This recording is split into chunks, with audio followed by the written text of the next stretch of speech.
Council യോഗം ഇന്ന്.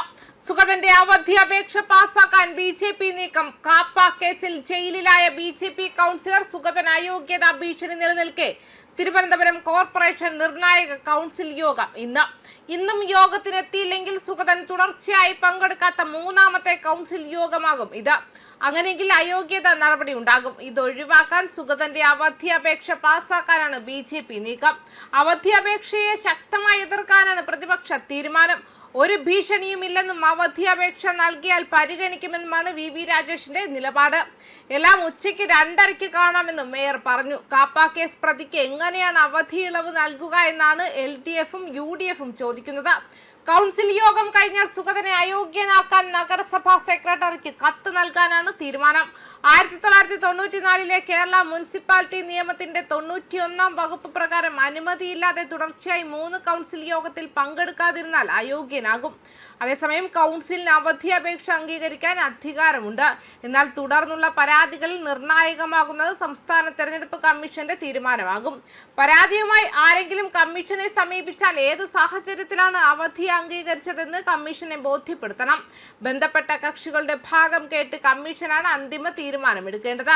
ജയിലിലായതിനാൽ യോഗത്തിൽ പങ്കെടുക്കാൻ കഴിയില്ലെന്നും അവധി അനുവദിക്കണമെന്നും ആവശ്യപ്പെട്ട മേയർക്ക് സുഗതൻ അപേക്ഷ സമർപ്പിച്ചിട്ടുണ്ട്. കൗൺസിലിന്റെ അനുമതിയോടെ 6 മാസം വരെ അവധി അനുവദിക്കാൻ മുനിസിപ്പാലിറ്റി നിയമത്തിൽ വ്യവസ്ഥയുണ്ട്. കാപ്പ കേസിൽ ജൂൺ 9 സുഗതൻ അറസ്റ്റിലായത്. ഇതിനു മുൻപും ശേഷവും നടത്തിയ 2 കൗൺസിൽ യോഗങ്ങളിൽ സുഗതൻ പങ്കെടുത്തിട്ടില്ല. സുഗതന്റെ അവധി അപേക്ഷ മേയർ VV രാജേഷ് കൗൺസിലിന്റെ അംഗീകാരത്തിനായി സമർപ്പിക്കും.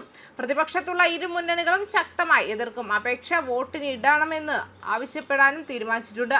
അവധി അപേക്ഷ പാസാക്കാൻ കഴിഞ്ഞില്ലെങ്കിൽ തുടർച്ചയായ 3 കൗൺസിൽ യോഗങ്ങളിൽ പങ്കെടുത്തില്ലെന്ന കാരണത്താൽ സുഗതൻ അയോഗ്യനാക്കപ്പെടും. 101 അംഗ കൗൺസിലിൽ BJPക്ക് സുഗതൻ ഉൾപ്പെടെ 50 അംഗങ്ങളാണുള്ളത്. 2 സ്വതന്ത്രരിൽ ഒരാളുടെ പിന്തുണയോടെയാണ് BJP കേവല ഭൂരിപക്ഷം ഉറപ്പിച്ചിരിക്കുന്നത്.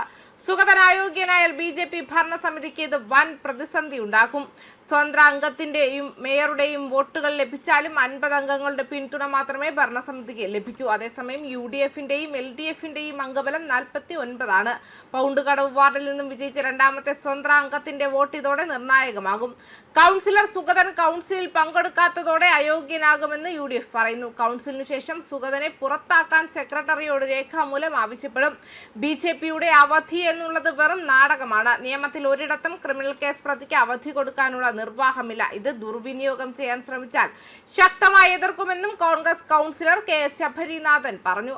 സുഗതന് സത്യപ്രതിജ്ഞ ചെയ്യാൻ പോലും ഹൈക്കോടതി ഇളവ് നൽകിയിരുന്നില്ലെന്നും കാപ്പ കേസിൽ ജയിലിൽ കഴിയുന്ന പ്രതി എങ്ങനെയാണ് അവധി അപേക്ഷ നൽകുന്നതെന്നും മനസ്സിലാകുന്നില്ലെന്നും CPM കൗൺസിലർ SP ദീപക് പറഞ്ഞു. ജയിലിൽ കഴിയുന്നുവെന്നത് അവധിക്കുള്ള കാരണമല്ല. ഇക്കാര്യം ചൂണ്ടിക്കാട്ടി കോർപ്പറേഷൻ സെക്രട്ടറിക്കും സംസ്ഥാന തെരഞ്ഞെടുപ്പ് കമ്മീഷനും പരാതി നൽകും. കോർപ്പറേഷനിൽ ഭരണസ്തംഭനമാണെന്നും ഇടപെടണമെന്നും ആവശ്യപ്പെട്ട് തദ്ദേശ വകുപ്പ് മന്ത്രിക്ക് പരാതി നൽകും. സുഗതനെ അയോഗ്യനാക്കണമെന്നാവശ്യപ്പെട്ട് പ്രക്ഷോഭം ശക്തമാക്കുമെന്നും SP ദീപക് പറഞ്ഞു. എന്തുതന്നെയായാലും ഇന്ന് BJPക്ക് അതിനിർണായക ദിനമാണ്. ന്യൂസ് ഡെസ്ക് കർമ്മ ന്യൂസ്.